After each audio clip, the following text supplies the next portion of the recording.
Is there anyone else who would like to address us? Welcome. Hi, my name is Adrienne Floreen, and there are several issues that I could speak out against today. I could say that I'm against your new medical marijuana regulations, and I'm against the proposed noise ordinance. But what I really like to speak out against today is I'd like to take this opportunity to speak out against the police brutality and the injustice against the Occupy protesters. The Occupy protests are going on worldwide, and I'd like to say I support Occupy Humboldt in solidarity with Occupy Wall Street. Do you want the citizens of Humboldt County to be ashamed of their government, or do you want them to be proud? They voted for you. Do you want them to be ashamed? Do you want them to be ashamed of you or proud of you?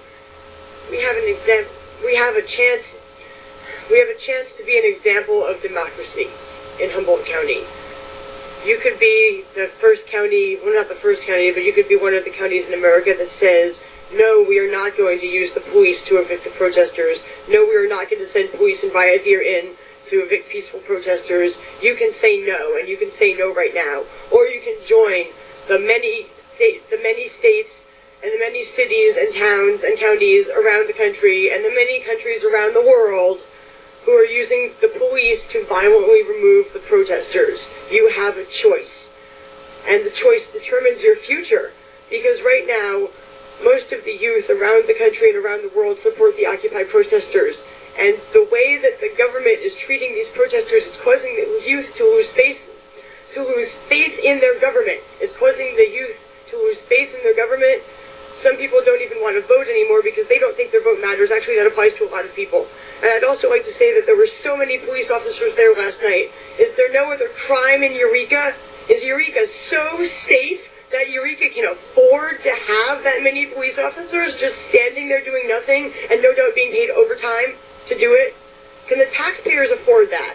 Does Eureka have enough money for everything else it needs to be able to say, we have the money to pay those police officers to stand there and do nothing and harass peaceful protesters?